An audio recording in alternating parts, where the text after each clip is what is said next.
Friends ఈరోజు ఎటో వెళ్ళిపోయింది మనసు సీరియల్‌లో ఊహించని ట్విస్ట్ వస్తుందనమాట. ఏంటంటే సీతాకాంత్, రామలక్ష్మి ఇద్దరు కూడా మన శ్రీలత మారిపోయిందని చెప్పేసి తనకి ఆస్తి పత్రాలు ఇస్తున్న సమయంలో ఒక స్వామీజీ వస్తాడు.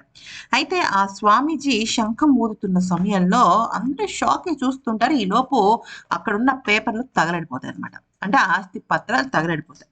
ఇదేంటి ఇలా జరిగింది అని రామలక్ష్మి, సీతాకాంత్ ఇద్దరు అనుకుంటున్న సమయంలో ఆ స్వామీజీ ఏమంటాడంటే శివుడికి ఇష్టం లేని పని జరుగుతోంది కాబట్టి ఇలా జరిగిందని, ఇది శివుడికి అస్సలు ఇష్టం లేని పనని, ఇక గనక మీరు బలవంతంగా ఆ పత్రాలను గనక మీ అమ్మగారికిస్తే కాలేది పేపర్లు కాదని ఈసారి మీ అమ్మగారి దేహం అనేసరికి ఇక సీతాకాంత్ షాక్ అయిపోతాడు. అంటే ఇప్పుడప్పుడే శ్రీలతకి ఆస్తి పత్రాలు ఇవ్వడు.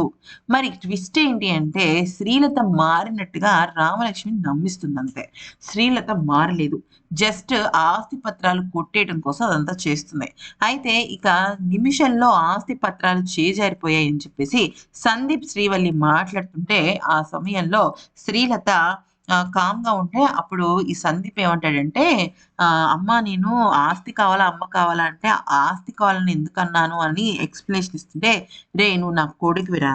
ఎవరు ఎన్ని చెప్పినా నీ గురించి నేను మారను, అస్సలు మారను. నా శత్రువు ఆ సీతాకాంత్ గాడే. నాకు కావాల్సింది ఆ సీతాకాంత్ గాడి ఆస్తే. కానీ ఇక ఇప్పుడు వాళ్ళతో మంచిగా ఉంటూనే ఆ ఆస్తిని నా వైపు రప్పించుకుంటాను" అంటూ మాట్లాడుతుంది. మరొక వైపు సీతాకాంత్ రామలక్ష్మి కోసం తన జీవితంలోకి తిరిగి మళ్ళీ ఆహ్వానించటం కోసం ఇక బెడ్‌రూమ్ అంతా కూడా చాలా బాగా డెకరేట్ చేసి సీతాకాంత్ రామలక్ష్మిని తన జీవితంలోకి ఆహ్వానిస్తాడనమాట మళ్ళీ. అది జరిగింది.